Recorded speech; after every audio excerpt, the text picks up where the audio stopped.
Até o dia 9 de março, são esperadas 3.500 mulheres que participam do primeiro Encontro Nacional das Mulheres Sem Terra.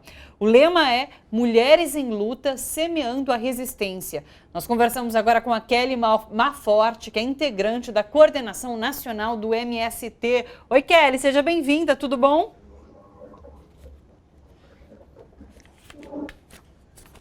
Opa, tudo bem? Agradeço aqui a oportunidade para poder trazer aqui essa nossa riqueza deste primeiro Encontro Nacional das Mulheres Sem Terra. E Kelly, é a primeira vez na história do MST que acontece um encontro protagonizado por mulheres de fato camponesas, né? Sim, as mulheres estão em todas as equipes de trabalho, participaram de todo o processo de construção. E é importante dizer que este nosso encontro, ele está sendo construído há 2 anos. Então, muitas mulheres dos acampamentos e assentamentos participaram dessa construção, nas brigadas, nas regionais, nos 24 estados onde o MST está organizado. Hoje, aqui em Brasília, é só uma pequena parte das companheiras que ajudaram nessa construção. Aqui nós somos 3.500 companheiras e contamos também com uma delegação internacional de 14 países da América Latina, América do Norte, África, Europa, que estão aqui conosco também. E vocês, além de discutir, claro, essa questão da luta nesse momento, da resistência nesse momento, vocês vão trocar experiências entre vocês, é isso?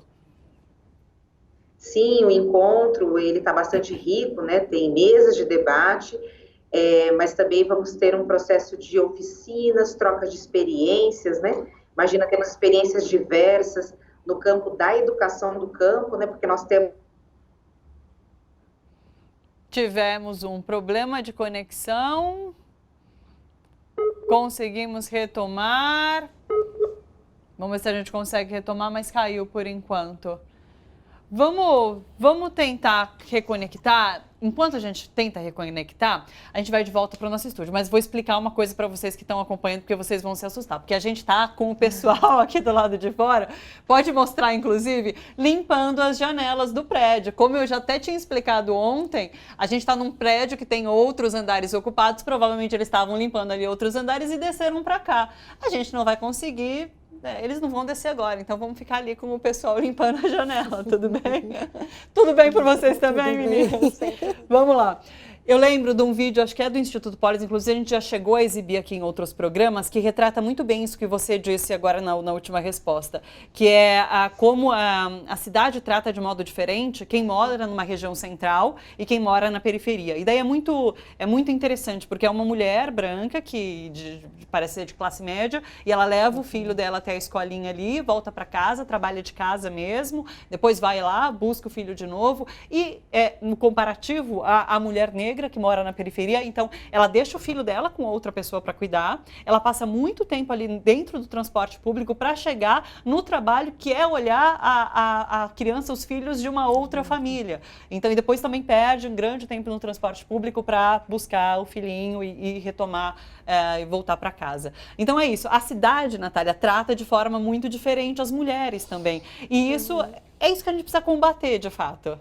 Sim, pensando no que a Dani tinha falado, inclusive ela falou que as mulheres têm dupla jornada, mas muitas vezes as mulheres de periferia, principalmente, elas têm tripla jornada, né? Elas trabalham de manhã, à tarde e à noite ainda tem que cuidar da casa. As mulheres trabalham muito mais horas durante a semana, justamente por causa do trabalho doméstico. E é interessante perceber como isso vai afetar o deslocamento das mulheres na cidade, né? Um homem, ele vai da casa dele para o trabalho, para o estudo, e ele tem esse deslocamento que é pendular. Mas no caso da mulher, não é bem assim, porque ela tem que se preocupar, para além do trabalho dela, ela tem que se preocupar com deixar o filho na creche, com fazer o mercado, com, às vezes, acompanhar algum parente no médico, no hospital, com ir na farmácia. Então, a cidade da mulher, ela acaba tendo um raio menor do que a do homem, ela vive menos um espaço, de uma distância mesmo, o trabalho dela tem que ser mais próximo da casa, e isso é muito difícil, às vezes, acontecer quando a pessoa mora nas periferias da cidade, né? Porque, querendo ou não, aqui em São Paulo, por exemplo, as regiões que têm mais oferta de trabalho são bem centralizadas, então o deslocamento ele é bem grande das periferias. Mas é interessante perceber que existe essa especificidade mesmo do deslocamento das mulheres na cidade. Então, por exemplo, pensar em umas coisas meio básicas que já ajudariam seria pensar num passe único que ela consiga fazer uma integração de transportes, segurando um bebê ainda, muitas vezes, né, cheio de sacola, ela consiga transitar em um período de horas com mais paradas mesmo, assim. Porque o ônibus ele é muito pensado para distâncias longas. Sim. Só que, na verdade, a distância das mulheres são distâncias curtas, mas são várias distâncias, né? Então, é isso, pensar o transporte voltado para a mulher. Existem formas de pensar, é isso, a gente não está falando de vamos pegar todas as mulheres que estão em lugares mais distantes e colocar no centro da cidade, não é isso, mas pensar formas de auxiliar essas mulheres. E só mulheres vão pensar nisso, porque essa é a realidade das mulheres. Por isso a importância de botá-las na política. As mulheres precisam fazer parte da política para pensar em transformações. As transformações, né, das desigualdades, elas só são vencidas quando as pessoas que sofrem as opressões e desigualdades estão planejando a política pública também, né? Sim. Porque é através da vivência daquelas pessoas que vai se pensar alternativas diferentes, né?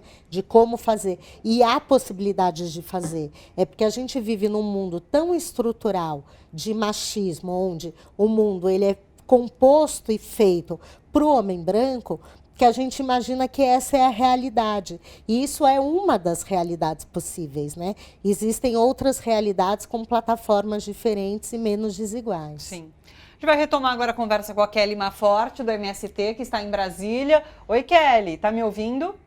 Olá, sim, estou te ouvindo bem. Kelly, você falava sobre essa troca de experiências que deve acontecer entre mulheres camponesas de vários estados e de fora do país também, aí em Brasília, durante esses dias. Sim, nós temos uma programação com as mesas de debate, estudo, né, sobre a conjuntura, o capitalismo na atualidade, patriarcado e racismo, a reforma agrária popular, o nosso feminismo camponês e popular.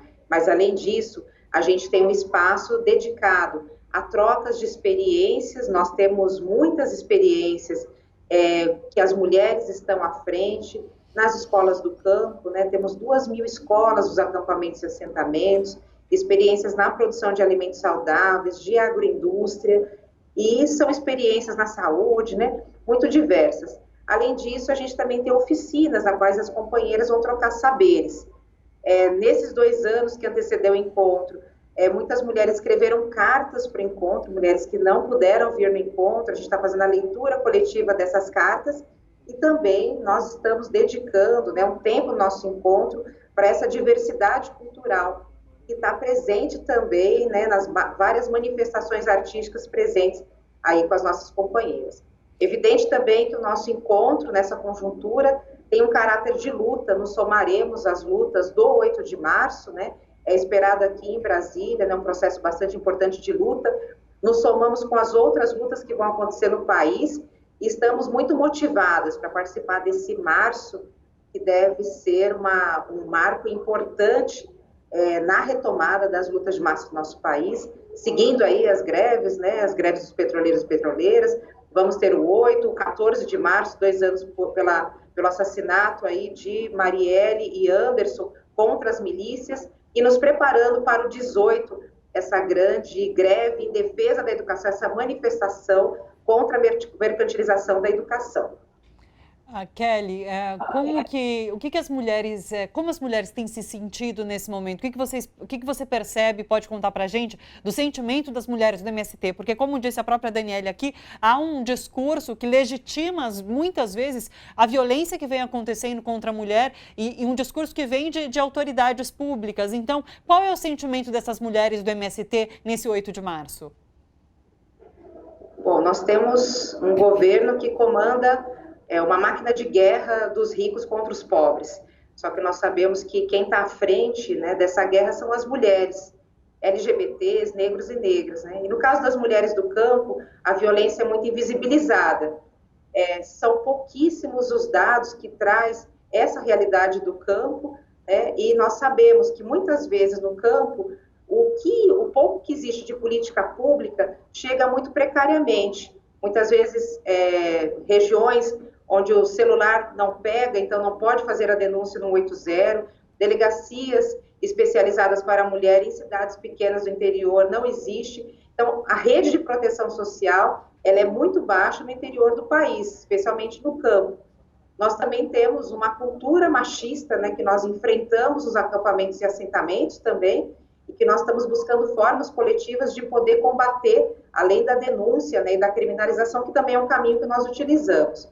Mas nós entendemos que a melhor forma de combater essa violência doméstica que sofrem as mulheres do campo é a questão da autonomia econômica. Por isso que é tão importante que as mulheres, né, elas tenham a garantia do seu próprio sustento, que elas tenham a produção do seu alimento.